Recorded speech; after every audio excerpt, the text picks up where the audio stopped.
अस्सलामुअलैकुम। बेटा आज हम स्टार्ट कर रहे हैं अपना नेक्स्ट चैप्टर। इस नए चैप्टर का नाम है ट्रांजिशन एलिमेंट्स। इनऑर्गेनिक का A2 में आप कह सकते हैं एक ही चैप्टर है। अगर आप ग्रुप 2 को हटा दें, साइड पे करें, तो चैप्टर बेसिकली एक ही है। इसका नाम है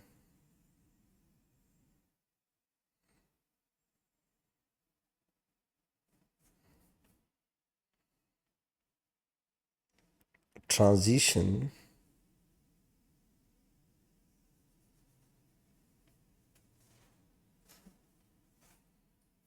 elements.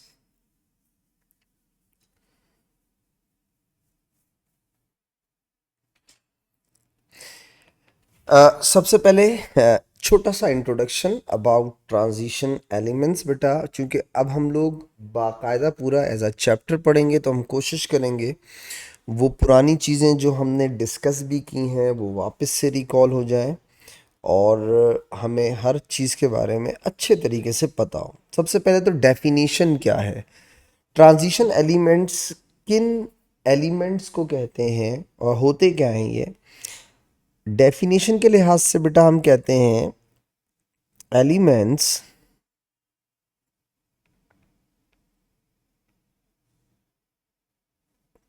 which have which minimum one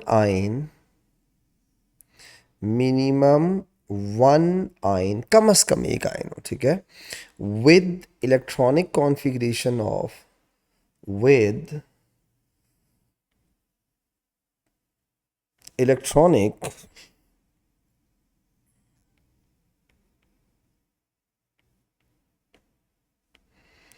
configuration of D1 to D9, D1 to D9। इसे कुछ लोग पार्शली फिल्ड डी ऑर्बिटल भी कहते हैं। एक ही बात है बेटा, जाहिर बात है डी में टोटल 10 होते हैं, तो 1 से लेके 9 तक की इलेक्ट्रॉनिक कॉन्फ़िगरेशन के लिए आप वर्ड यूज़ कर सकते हैं पार्शली फिल्ड डी ऑर्बिटल। तो कोई भी ऐसा एलिमेंट जिसके भले बहुत सारे आयन हो, लेकिन कम से कम उस एलिमेंट का एक आयन ऐसा हो जिसकी electronic configuration D1 to D9 हो, आर कॉल्ड ट्रांजिशन एलिमेंट्स। हम इन्हें कहते हैं they are transition elements. For example बेटा, फॉर जैसे अगर इसकी हम एग्जाम्पल देखें, सपोज करो डी ब्लॉक का पहला मेंबर होता है स्कैंडियम। स्कैंडियम का प्रोटॉन नंबर होता है 21। तो अगर आप इसकी इलेक्ट्रॉनिक कॉन्फ़िगरेशन करेंगे तो आप कहेंगे आर्गन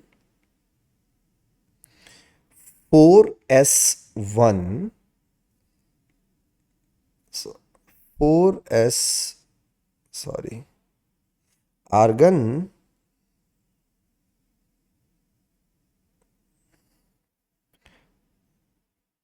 4s2 3d1 बेटा, ठीक है। ये होगी स्कैंडियम की इलेक्ट्रॉनिक कॉन्फ़िगरेशन।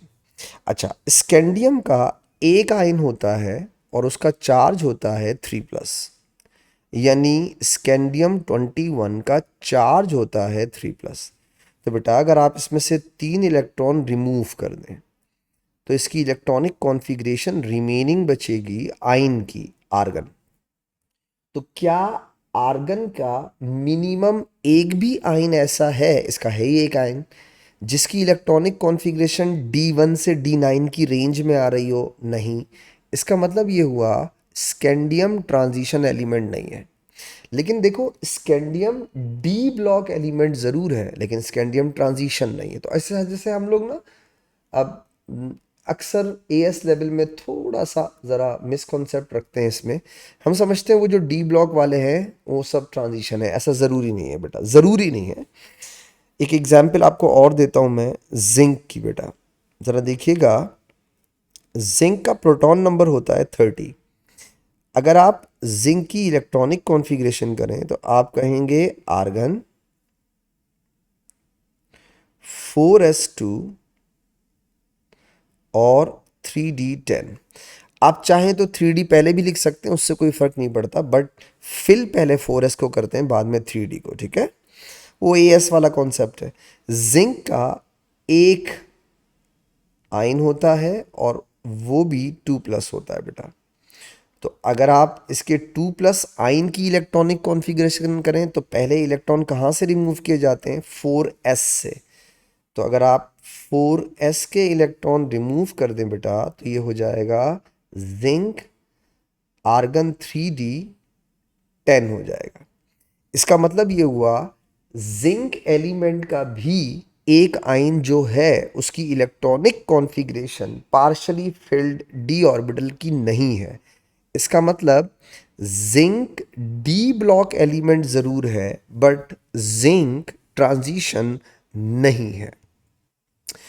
मैं आपको दो एग्जाम्पल्स और दूं ताकि मेरी बात और अच्छी तरह समझ में आ जाए। For example copper 29 electronic configuration, argon 4s1 3d10 होता है। डी ब्लॉक एलिमेंट्स में जब आप इलेक्ट्रॉनिक कॉन्फ़िगरेशन करते हैं तो दो इलेक्ट्रॉनिक कॉन्फ़िगरेशन एक्सेप्शनल है, उसमें से एक कॉपर है और एक क्रोमियम है, ठीक है। तो कॉपर के दो कॉमन आयन होते हैं।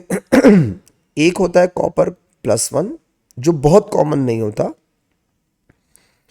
Copper 29 with +1। अगर आप इसकी इलेक्ट्रॉनिक कॉन्फ़िगरेशन करेंगे बेटा तो इलेक्ट्रॉन पहले 4s से रिमूव होते हैं, आपने 4s से एक इलेक्ट्रॉन रिमूव किया 3d10 हो गया। कॉपर का एक और कॉमन आयन होता है बेटा और वो होता है कॉपर 2+। आप सबको पता है, ओ लेवल से पढ़ते हुए आ रहे हो। एक और कॉमन आयन है कॉपर 2+। आप इलेक्ट्रॉनिक कॉन्फ़िगरेशन करेंगे तो ये हो जाएगा आर्गन और 3d9। अब आपको वो स्टेटमेंट समझ में आ जाएगा। कॉपर एक एलिमेंट है, इस एलिमेंट के दो आयन्स हैं, कॉपर +1 और कॉपर +2। क्या मैं कह सकता हूं कि मिनिमम इसका एक आयन ऐसा है जिसकी electronic configuration partially field D orbital पे आ रही है, यानी 3d9 आ रही है? इसका मतलब ये हुआ कि आप कह सकते हैं copper is a transition element, ये ट्रांजिशन एलिमेंट है। मैं आपको एक एग्जांपल और दे देता हूं, कॉमन एग्जांपल। जैसे आयरन है बेटा, आयरन 26। अगर आप इसकी इलेक्ट्रॉनिक कॉन्फ़िगरेशन करें तो आप कहते हैं आर्गन 4s2 3d6 लिख लें या 3d6 4s2 लिख लें। हम सबको पता है आयरन के दो कॉमन आयन होते हैं, एक आयरन 2+ बेटा और एक आयरन 3+। तो अगर हम आयरन 26 विद 2+ चेक करते हैं तो इसकी इलेक्ट्रॉनिक कॉन्फ़िगरेशन होगी आर्गन 3d6, यानी पहले आपने 4s से इलेक्ट्रॉन हटाए बेटा। इसी तरह आयरन का एक और कॉमन आयन होता है आयरन 3+ वाला। अगर आप इसकी इलेक्ट्रॉनिक कॉन्फ़िगरेशन देखेंगे बेटा तो ये हो जाएगी आर्गन 3d5। तो हमारी तो शर्त ये थी कि मिनिमम एक आयन ऐसा हो जिसकी इलेक्ट्रॉनिक कॉन्फ़िगरेशन d1 से d9 तक हो। लेकिन बेटा इसमें तो इस एलिमेंट के दोनों ही आयन की electronic configuration partially field D orbital पे एंड हो रही है। इसका मतलब ये हुआ iron is a transition element. तो वो एलिमेंट्स जिनका मिनिमम एक आयन ऐसा हो जिसकी इलेक्ट्रॉनिक कॉन्फ़िगरेशन d1 से d9 तक आ रही हो, हम उसे कहते हैं ट्रांजिशन एलिमेंट। तो इससे हमें एक छोटी सी बात जो मैं बच्चों को एएस में भी बताता हूं बेटा, हमेशा याद रखना कि बेटा all D block elements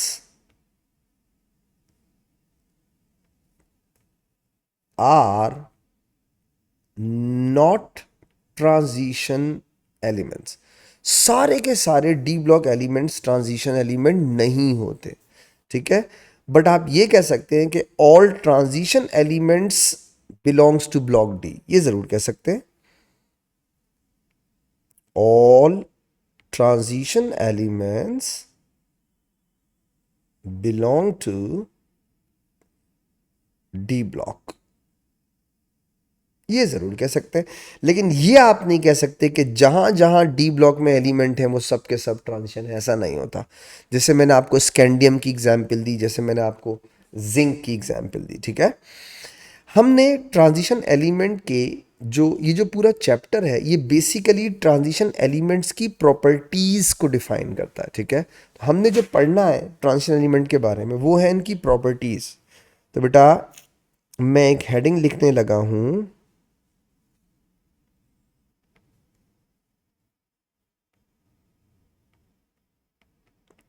properties of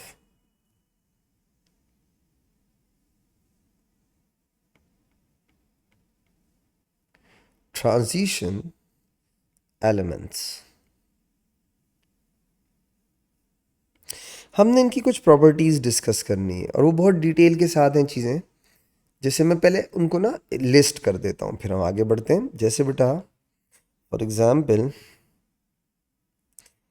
variable oxidation state, हम ओ लेवल से रट्टा लगाते हुए आ रहे हैं लेकिन इंशाल्लाह अब यहां बातों को समझेंगे। वेरिएबल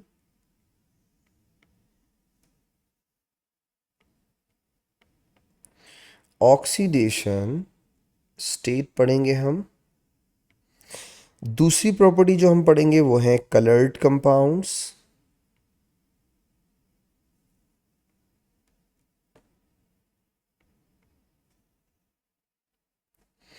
इसी तरह बेटा तीसरी चीज जो हम इनके बारे में पढ़ेंगे, they are used as catalyst. ये सारी चीज़ें काफ़ी डिटेल से हैं। जैसे हम ओ लेवल से जानते तो हैं प्रॉपर्टीज़ के बारे में, लेकिन ना हम इनके रीजंस नहीं जानते थे या हमें इनके रीजंस नहीं पता होते थे। हम उनके रीजंस के साथ काम करेंगे। तो variable oxidation state, coloured compounds, catalyst,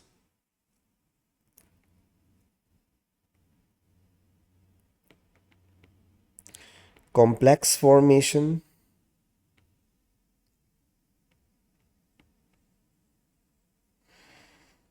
और स्टेबिलिटी कांस्टेंट्स।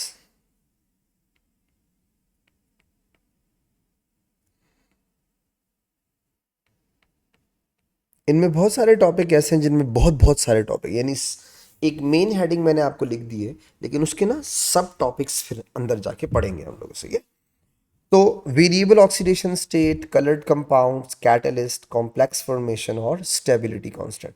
तो हर टॉपिक के अंदर भी बहुत सारे टॉपिक्स हैं। तो हम इन सारी, यानी अगर आप कहें कि ट्रांजिशन एलिमेंट्स का जो चैप्टर है वो बेसिकली है क्या, तो बेसिकली इन सारी प्रॉपर्टीज को कवर करेगा ट्रांजिशन एलिमेंट का, ठीक है। तो हम लोग सबसे पहला नंबर वन सबसे पहले स्टार्ट करते हैं वेरिएबल ऑक्सीडेशन स्टेट से। बेटा नंबर वन, पहली चीज जो हम पढ़ने जा रहे हैं वो है वेरिएबल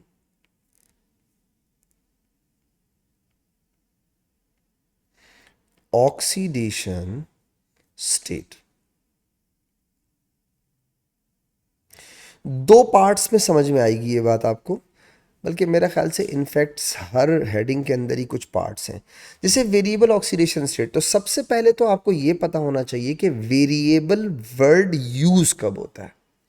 फॉर एग्जाम्पल हम एएस के अंदर ऑक्टेट एक्सपेंशन पढ़ते थे। ऑक्टेट एक्सपेंशन जैसे फॉर एग्जाम्पल क्लोरीन की ऑक्सीडेशन स्टेट -1 भी होती है, +1 भी होती है, +3 भी होती है, +5 भी होती है, +7 तक जाती है।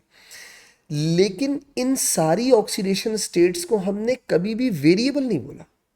आपने कभी नहीं सुना होगा कि यार लोगों ने कहा होगा हैलोजन की ऑक्सीडेशन स्टेट वेरिएबल होती है, नहीं।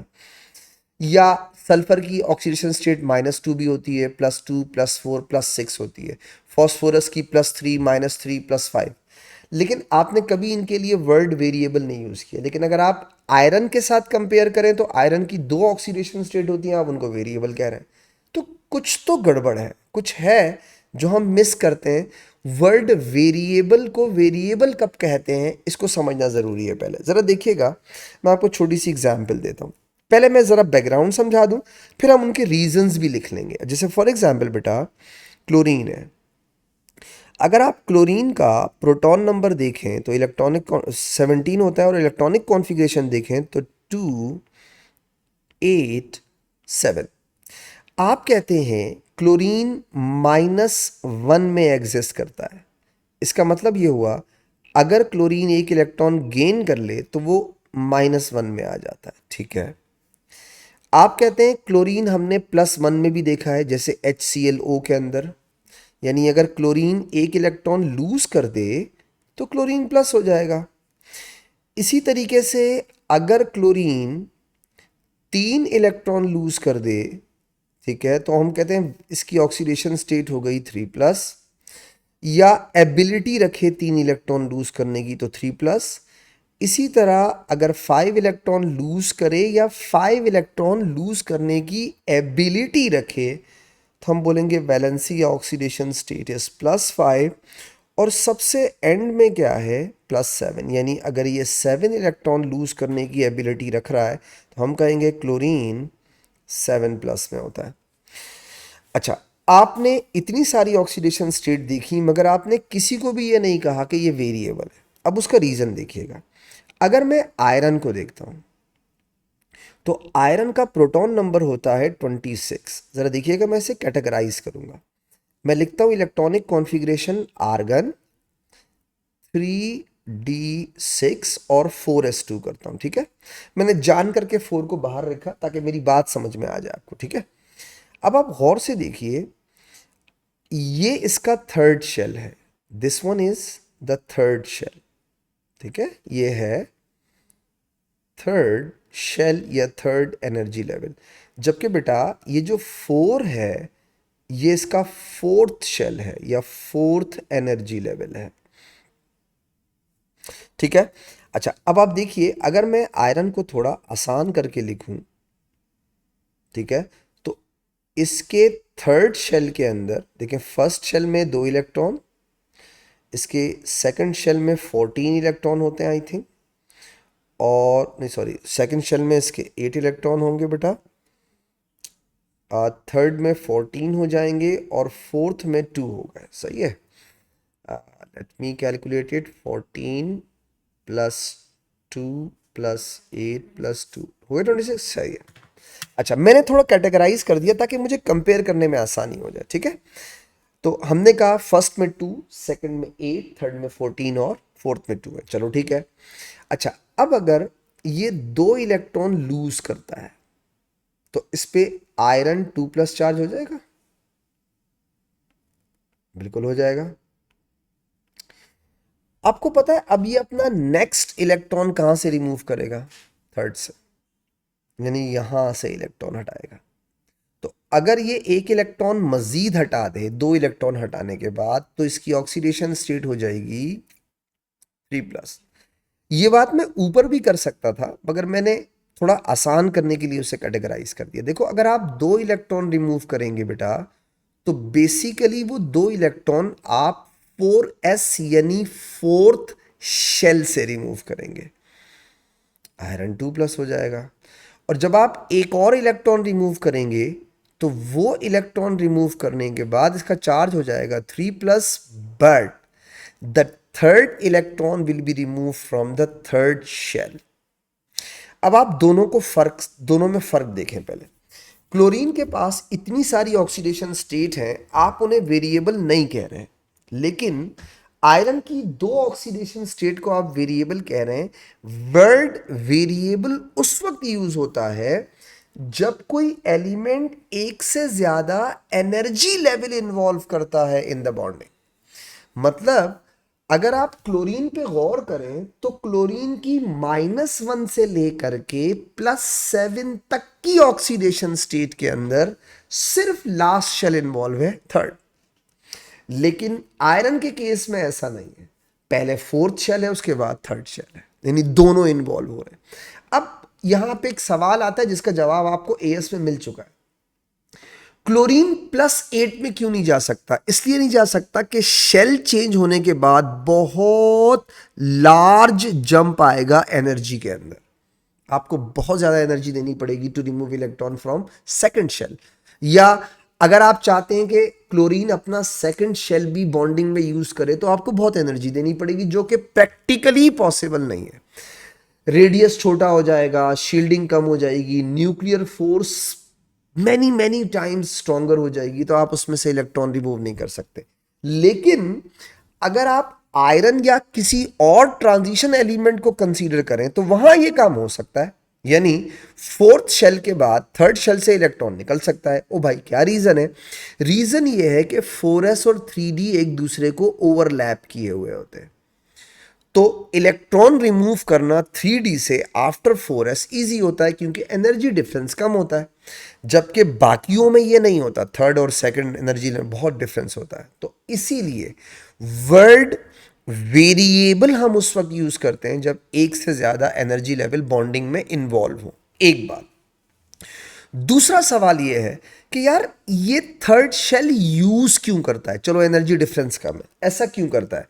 क्योंकि इसके आपने अभी थोड़ी देर पहले बोला ना, ट्रांजिशन एलिमेंट्स वो होते हैं जिनके आयंस के पास जो है वो D1 से D9 तक की इलेक्ट्रॉनिक कॉन्फ़िगरेशन हो। इसका मतलब ये हो गया इनके पास वैकेंट d ऑर्बिटल होते हैं, गुंजाइश होती है तभी तो यूज करते हैं। एक तो एनर्जी का डिफरेंस हो गया, दूसरा क्या वो हो गया क्योंकि इनके पास डी ऑर्बिटल की अवेलेबिलिटी है। सिर्फ एनर्जी कम नहीं है डिफरेंस, बल्कि अवेलेबल भी होना जरूरी है। सपोज करो किसी के पास एनर्जी का डिफरेंस दो शेल में कम है लेकिन अवेलेबिलिटी ही नहीं है इलेक्ट्रॉन, भाई जाहिर बात है आप अगर किसी से इलेक्ट्रॉन ले रहे हो या किसी से इलेक्ट्रॉन, कोई इलेक्ट्रॉन आपको अकोमोडेट कर रहा है, तो उसके लिए आपके पास एम्प्टी ऑर्बिटल्स भी होने चाहिए ना। इनके पास होते हैं क्योंकि ये D1 से कहां जाते हैं बेटा, D9 तक होते हैं। तो दो रीजंस हो गए, ठीक है, समझ में आनी चाहिए आपको बात। तो वर्ड वेरिएबल ऑक्सीडेशन स्टेट, आप कहते हैं रीजंस में, पेपर में आपको जैसे क्वेश्चन देता है वेरिएबल ऑक्सीडेशन को एक्सप्लेन करें बेटा, तो आपको इनको करना होता है they have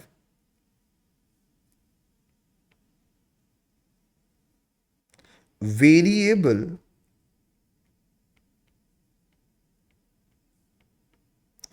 oxidation states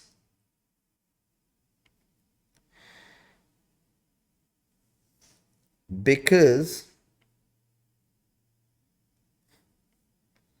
they use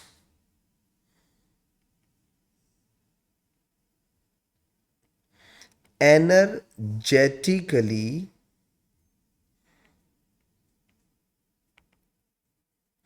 available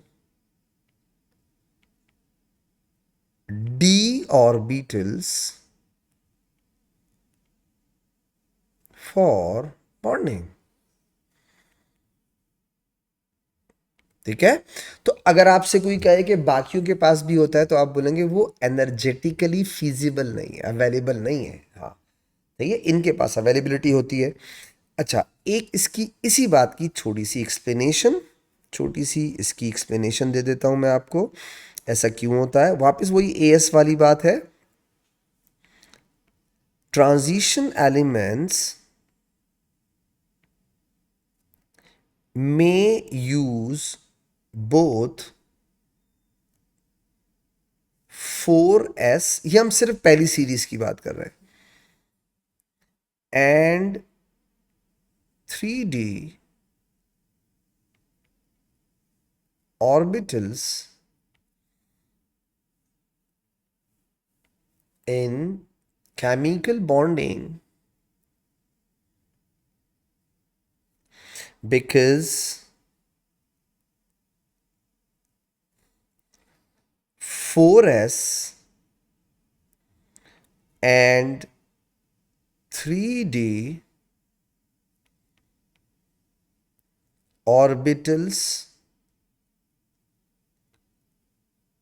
overlap each other and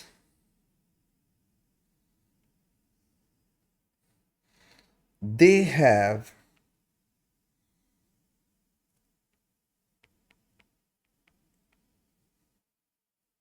small difference in energies as well. इसीलिए यूज करते, तो हम बोलते हैं they have variable oxidation state. ये हो गई हमारी पहली बात, ठीक है।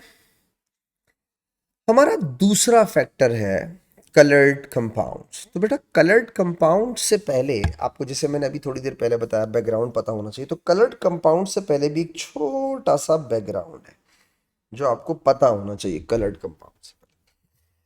सबसे पहले आते हैं, मैं हमारी जो सेकंड हेडिंग है उसी के अंदर मैं कुछ चीज़ें पहले बैकग्राउंड में बताऊंगा, फिर हम आगे चलेंगे। हमारा सेकंड प्रॉपर्टी जो हम डिस्कस करने लगे, why they form coloured compound. Coloured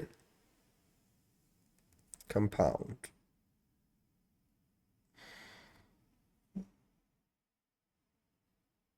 coloured compounds क्यों होते हैं इनके। ओके, कलर्ड कंपाउंड से पहले, यानी यहां तक जाने के लिए आपको पहले छोटी छोटी बातें पता होनी चाहिए। जैसे सबसे पहले आपको शेप्स ऑफ डी ऑर्बिटल पता होने चाहिए। आपको याद होगा ए एस लेवल के अंदर आपने सिर्फ दो ऑर्बिटल के शेप्स पढ़े हैं, एक एस और एक पी। एस स्फेरिकल और पी डम्बल शेप का। अच्छा, आपने एक और चीज़ भी पढ़ी थी पी के अंदर, कि पी सब एनर्जी लेवल के अंदर तीन ऑर्बिटल्स होते हैं, p x, p y, p Z.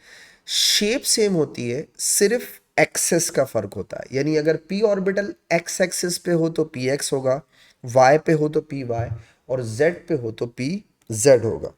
ठीक है, तो अब हम यहां A2 के अंदर आके पढ़ते हैं बेटा, शेप्स ऑफ डी ऑर्बिटल्स। पुरानी बात भाई, डी सब एनर्जी लेवल के अंदर 5 ऑर्बिटल्स होते हैं, ठीक है।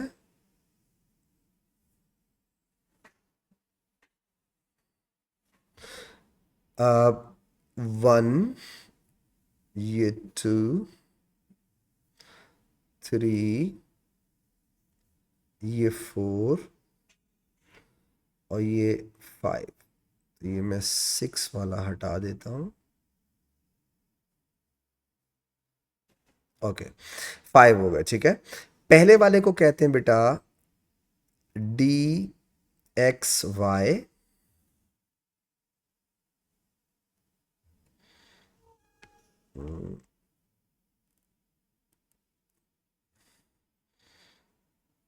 ओके, पहले वाले को कहते हैं डी एक्स वाई, दूसरे वाले को कहते हैं डी वाई जेड, तीसरे वाले को कहते हैं डी एक्स जेड। इसी तरह फोर्थ वाले का नाम है बेटा d x square y square. ये माइनस नहीं है, d x square minus y square नहीं बोला करो, बस इसको बोला करो d x square y square, ठीक है। और the last one is d z square. तो d x y, d y z, d x z, d x square y square और डी जेड स्क्वायर। अच्छा, जैसे p orbital on the axis की वजह से आपने 3 कैटेगरीज में डिवाइड किया है, एग्जैक्टली पी ऑर्बिटल्स को भी आप ऑन द एक्सिस की वजह से कैटेगराइज करते हैं। इसमें से डी एक्स, डी वाई और डी जेड, ये जो 3 ऑर्बिटल्स है ना बेटा, ये 3 ऑर्बिटल बिटवीन द एक्सिस होते हैं, ठीक है। जबकि ये जो 2 ऑर्बिटल हैं बेटा, ये ऑन द एक्सिस होते हैं। अब देखिएगा कैसे, हमारे सिलेबस में इनके शेप्स भी हैं, तो आपको पेपर में बहुत ख्याल रखना है इन बातों का। देखिए फॉर एग्जाम्पल जैसे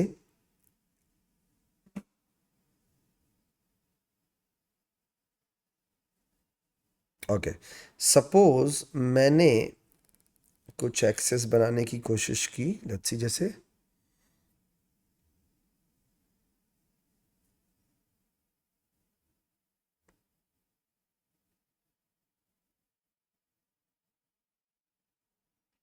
ओके, मैं पहले इन एक्सेस को बना दूं ना, ताकि ये फिर मुझे बाद में तंग ना करे, एक ही जैसे लगे ना यार। दो,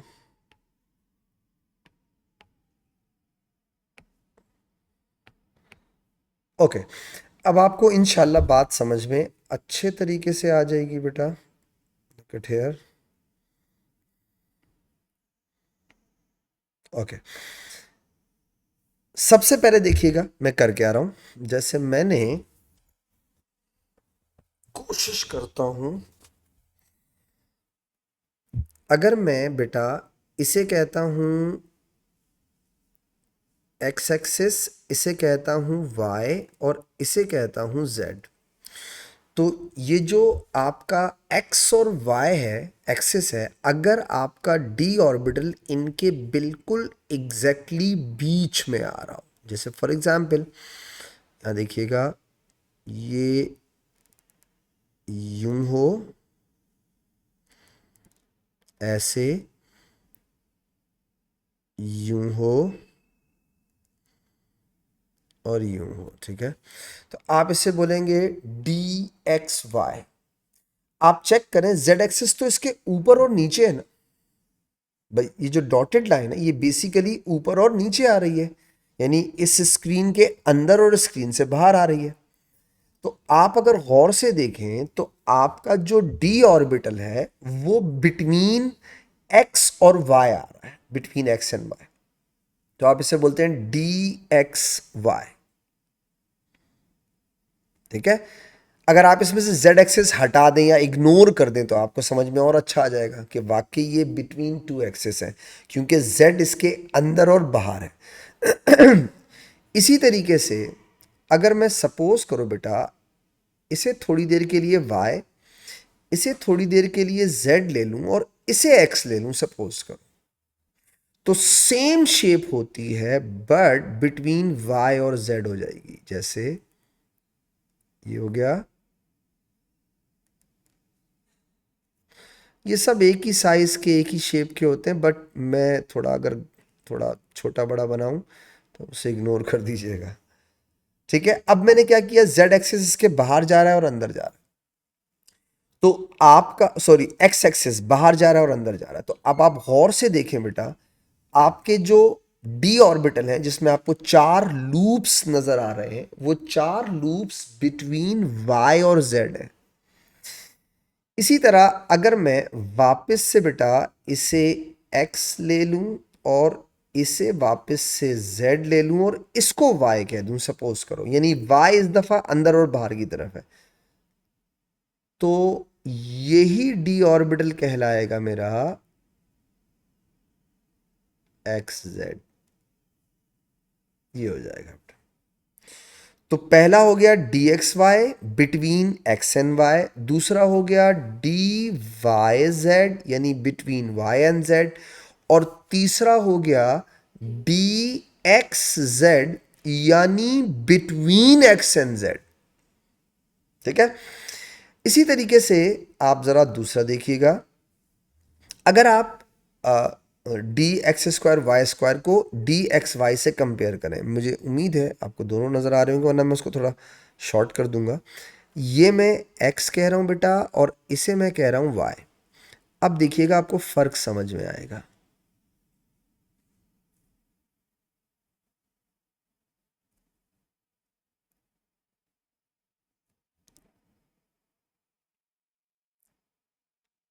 ये देखें, सही है, ये z एक्सिस है। अब आप इन दोनों को ज़रा कंपेयर करें तो आपको चीज़ें समझ में आएंगी।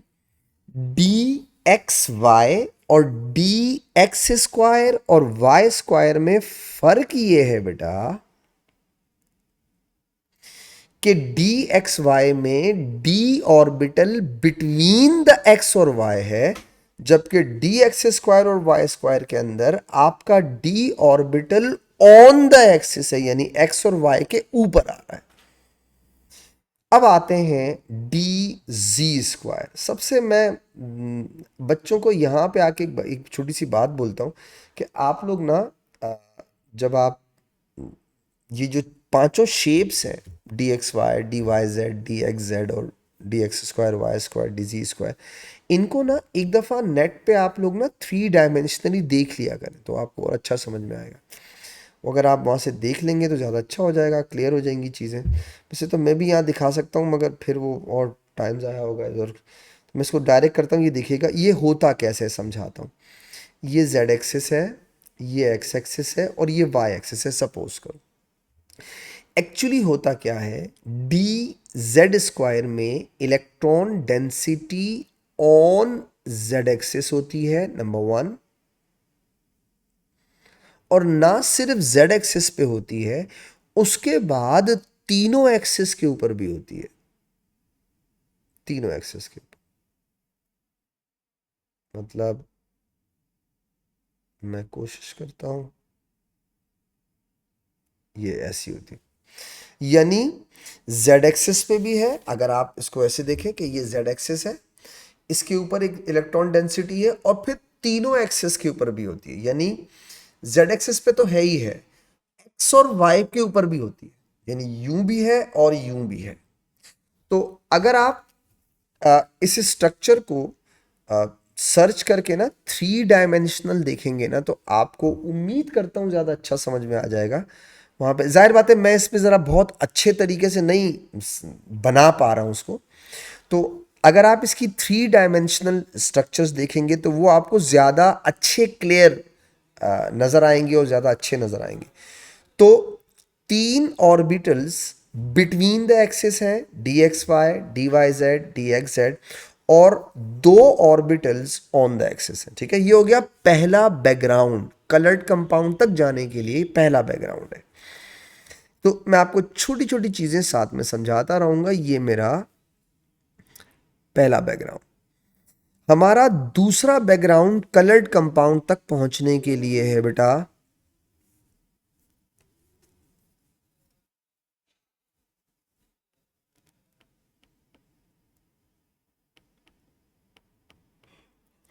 स्टेबिलिटी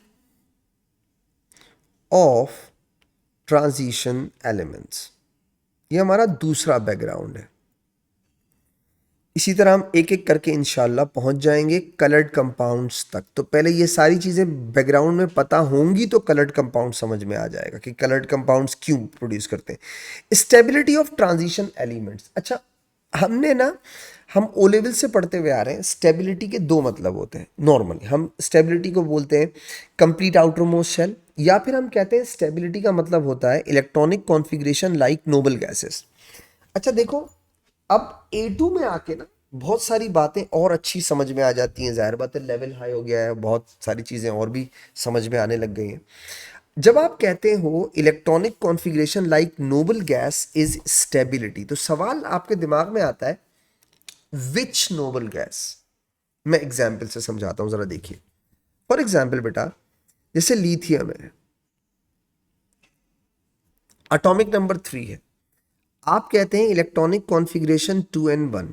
अगर ये एक इलेक्ट्रॉन लूज कर देगा तो ये हो जाएगा लिथियम 3 विथ +1 चार्ज, और ये किसकी तरह हो जाएगा, हीलियम की तरह। हो गया।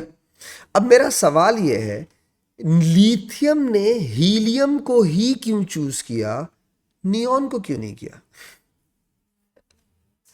नहीं, तो आप कहते हैं electronic configuration like noble gas ना, तो वो हीलियम के पास क्यों जा रहा है? नियॉन की तरह भी तो हो सकता था।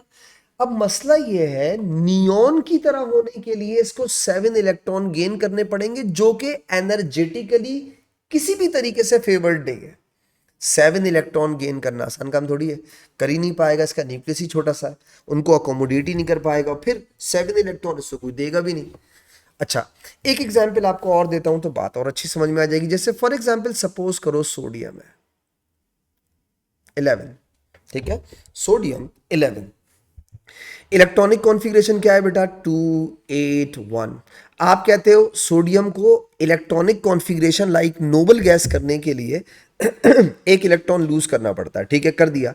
अब जरा देखिएगा, जब ये एक इलेक्ट्रॉन लूज करता है तो तुमने कभी नोट किया है ये नियॉन की तरह हो जाता है, क्योंकि इलेक्ट्रॉन कितने हो जाएंगे, 10। सवाल मेरा फिर से वही है तो बेकार सवाल, आर्गन की तरह क्यों नहीं हो जाता? अगेन एनर्जेटिकली फेवर्ड नहीं है। तो ये नियॉन की तरह नहीं हो रहा, ये आर्गन की तरह नहीं हो रहा, ये हीलियम की तरह हो रहा है, ये नियॉन की तरह हो रहा है। तो एक चीज और समझ में आई, जब आप कहते हैं कि किसी एलिमेंट की स्टेबिलिटी का मतलब होता है electronic configuration like noble gas, तो इस सवाल का जवाब मिल गया।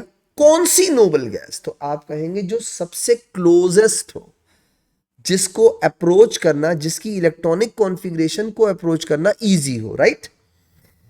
अब आप यही चीज जरा ट्रांजिशन एलिमेंट्स पे इंप्लीमेंट करें, आप हैरान हो जाएंगे। फॉर एग्जाम्पल जरा देखिएगा, सपोज करो, देखो कितना आसान था, एक ने एक इलेक्ट्रॉन लूज किया, एक इलेक्ट्रॉन लूज किया, नोबल गैस जैसा हो गया। ग्रुप 2 वाले 2 इलेक्ट्रॉन लूज करते हैं, नोबल गैस जैसे हो जाते हैं। ग्रुप 3 वाले 3, ग्रुप 4 वाले +-4 या 14 वाले +-4, ग्रुप 5 या 15 वाले 3 इलेक्ट्रॉन गेन करते हैं, नोबल गैस जैसे हो जाते हैं। ग्रुप 6 वाले 2, ग्रुप 7 वाले 1 एंड सो ऑन। लेकिन आपने कभी किसी ट्रांजिशन एलिमेंट का दुख नहीं सुना। मैं बताता हूँ आपको उनका दुख, ज़रा देखिएगा, इसको देखिएगा। जैसे आयरन है 26 होता है, हर ट्रांजिशन एलिमेंट की एक कॉमन ऑक्सीडेशन स्टेट होती है 2+। क्यों? क्योंकि वो सबसे पहले इलेक्ट्रॉन कहां से रिमूव करता है, 4s से। 2 इलेक्ट्रॉन हट गए, चले, मैंने इस पे चार्ज लिखा 2+। अब आप चेक करें इसमें इलेक्ट्रॉन्स कितने हो गए, 24 हो गए। अब जरा आपने वही चीज जो आप बाकी ग्रुप्स के लिए यूज करते हैं, जरा इसके लिए यूज करें तो आपको एहसास होगा इनको स्टेबिलिटी के लिए बहुत मेहनत करनी पड़ती है। इनकी तरह नहीं है 1 2 3 4 5 6 वालों की तरह। कैसे? जरा देखें भाई, आप इसको ऑप्शंस दें, तुम आर्गन की तरह हो जाओ। आर्गन का प्रोटॉन नंबर होता है 18, देखते जाइएगा। तुम क्रिप्टन की तरह हो जाओ, क्रिप्टन का प्रोटॉन नंबर है 36। अब आप जरा गौर से देखें, तुमने आयरन को कहा तुम नोबल गैस जैसे हो जाओ आर्गन की तरह। 2 इलेक्ट्रॉन पहले लूज कर चुका है, 2 पहले लूज कर चुका है, ओके। अब इसको मजीद कितने लूज करने पड़ेंगे ताकि ये आर्गन की तरह हो जाए? मजीद 6, यानी -6 इलेक्ट्रॉन, और पहले 2 लूज कर चुका है। तो टोटल आर्गन की तरह आने के लिए इसको 8 इलेक्ट्रॉन लूज करने पड़ेंगे। आपको लगता है एनर्जेटिकली फेवर्ड है? जी नहीं। आ जाए, चलें, सपोज करो इसको 24 से 36 पे जाना है, कितने इलेक्ट्रॉन चाहिए? 12। आपको लगता है 12 इलेक्ट्रॉन इसको कोई दे देगा? एनर्जेटिकली फेवर्ड नहीं है। तो अब आप सोचें, एक बात दिमाग में रखिएगा कि जैसे नॉर्मली ग्रुप्स को इलेक्ट्रॉन गेन करने के बाद स्टेबिलिटी मिल जाती है, ट्रांजिशन एलिमेंट्स का ये दुख है कि इन्हें नॉर्मली इलेक्ट्रॉन लूज या गेन करने से स्टेबिलिटी नहीं मिलती। इन बेचारों का एक अलग ही दुखड़ा है। अब ये करें तो क्या करें, मतलब ऐसा क्या करें कि इनकी इलेक्ट्रॉनिक कॉन्फ़िगरेशन नोबल गैस जैसी हो जाए? तो देखिए बेटा, सबसे इजीली अवेलेबल और सबसे इजीली बॉन्डिंग इनके लिए होती है डेटिव बॉन्ड्स। मैं आपको इसी की एग्जांपल दूंगा तो मुझे उम्मीद है आपको बात समझ में आ जाएगी। ये लोग करते क्या है, ये लोग ज्यादातर हाइड्रेटेड सॉल्ट्स बनाते हैं। हाइड्रेटेड सॉल्ट्स का मतलब होता है, अगर आप ट्रांजिशन एलिमेंट्स के कंपाउंड्स देखें तो उनमें आपको वाटर ऑफ क्रिस्टलाइजेशन कॉमनली मिलते हैं। इसका रीजन क्या होता है, मैं आपको उसका एक छोटा सा पार्ट समझाता हूं, छोटा सा पार्ट। जैसे फॉर एग्जांपल यहां देखिएगा बेटा, आयरन का चार्ज 2+ हो चुका है। ये करता क्या है, वो जो वाटर ऑफ क्रिस्टलाइजेशन है ना, उन वाटर से रिक्वेस्ट करता है कि मेरे साथ डेटिव बॉन्ड्स बनाओ। अब देखते जाइएगा, वो वाटर क्या करते हैं, इसके साथ डेटिव बॉन्ड बनाते हैं। यार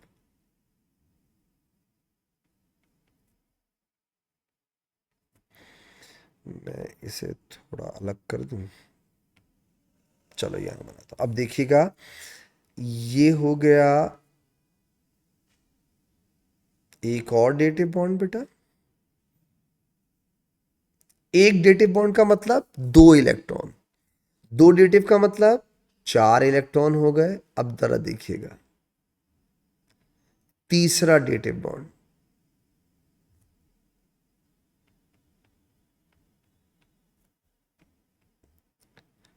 फोर्थ डेटिव बॉन्ड,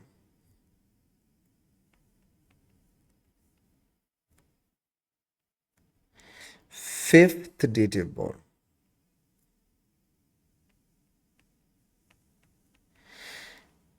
और सिक्स डेटिव बॉन्ड। अब आप बताओ, अगर 6 डेटिव बॉन्ड बना ले तो टोटल कितने इलेक्ट्रॉन गेन कर लिए, या इसके पास आ गए 12? बताओ, क्रिप्टन की तरह हो गया नहीं हो गया? जब ट्रांजिशन एलिमेंट्स की स्टेबिलिटी की बात आती है तो वो नॉर्मल ग्रुप्स की तरह स्टेबिलिटी यानी electronic configuration like noble gases नहीं ले सकते। उनके पास सबसे इजी ऑप्शन क्या होता है, वाटर ऑफ क्रिस्टलाइजेशन का। वाटर के साथ डेटिव बॉन्ड्स बना लेते हैं। बाकी चीजें आगे पढ़ेंगे हम लोग। अब जरा देखिएगा, ये जो डेटिव बॉन्ड्स बनाने के बाद आपको नजर आ रहा है कंपाउंड, इस कंपाउंड को कहते हैं हम लोग complex. This compound is known as complex. Complex किन कंपाउंड्स को कहते हैं, वो ट्रांजिशन एलिमेंट से कंपाउंड्स जिसमें उसने बहुत सारे डेटिव बॉन्ड्स बनाए होते हैं। एक बात। दूसरी बात, ये जो डेटिव बॉन्ड इसके साथ बना रहे हैं वाटर मॉलिक्यूल, जरूरी नहीं है ये वाटर ही हो, मैं आपको वाटर की एग्जांपल दे रहा हूं। इन वाटर मॉलिक्यूल्स को कहते हैं लीगेंड्स। अब मैं बात को समराइज करता हूं। मैं आपसे ये कहना चाह रहा हूं कि stability of transition elements easy नहीं होती। उनको बहुत सारे लीगेंड्स के साथ डेटिव बॉन्ड बनाने पड़ते हैं to get electronic configuration like noble gases. तो इन लीगेंड्स के ये लोग डेटिव बॉन्ड बनाते हैं और इलेक्ट्रॉनिक कॉन्फ़िगरेशन नोबल गैसेस की तरह लेते हैं। कॉम्प्लेक्सेस को हम आगे चल के और डिटेल से पढ़ेंगे। यहां मेरा जो सेकंड पार्ट जो मैं आपको समझाने की कोशिश कर रहा हूं, वो है stability of the transition element, यानी कि ट्रांजिशन एलिमेंट्स जो है वो नॉर्मली स्टेबिलिटी हासिल नहीं कर पाते। जैसे नॉर्मली, बाकी नॉर्मली जो मैं बार बार नॉर्मल का वर्ड यूज कर रहा हूँ, वो ये कह रहा हूँ जैसे ग्रुप 1 हो गए, 2 हो गए, 3 हो गए, इलेक्ट्रॉन 2 लूज किए, 2 गेन किए, 1 लूज किया, गेन किया, 3 लूज किए, 3 गेन किए, और काम हो गया। इनका नहीं होता। तो ये हो गए 2 बैकग्राउंड। सही है। पहला बैकग्राउंड शेप्स ऑफ ऑर्बिटल, यानी कलर्ड कंपाउंड बहुत छोटा सा है, उस तक पहुंचने के लिए आपको बहुत सारा बैकग्राउंड चाहिए, तब जाके आपको समझ आएगा कि ये कलर्ड कंपाउंड्स क्यों बनाते हैं। तो मैंने आपको पहली बात आज क्या बताई, शेप्स ऑफ डी ऑर्बिटल। मैंने आपको दूसरी बात क्या बताई, स्टेबिलिटी ऑफ ट्रांजिशन एलिमेंट। अब तीसरा है, ये जो लीगेंड है ये अप्रोच कैसे करते हैं किसी ट्रांजिशन मेटल आयन को, उसको इंशाल्लाह फिर नेक्स्ट क्लास में पढ़ें। मतलब ये नेक्स्ट क्लास में ही कंप्लीट होगा, ठीक है। तो इंशाल्लाह इसको यहीं से कंटिन्यू करेंगे अपनी नेक्स्ट क्लास के अंदर, ठीक है। तब तक के लिए इजाज़त दीजिएगा। Thank you so much. अल्लाह हाफिज़।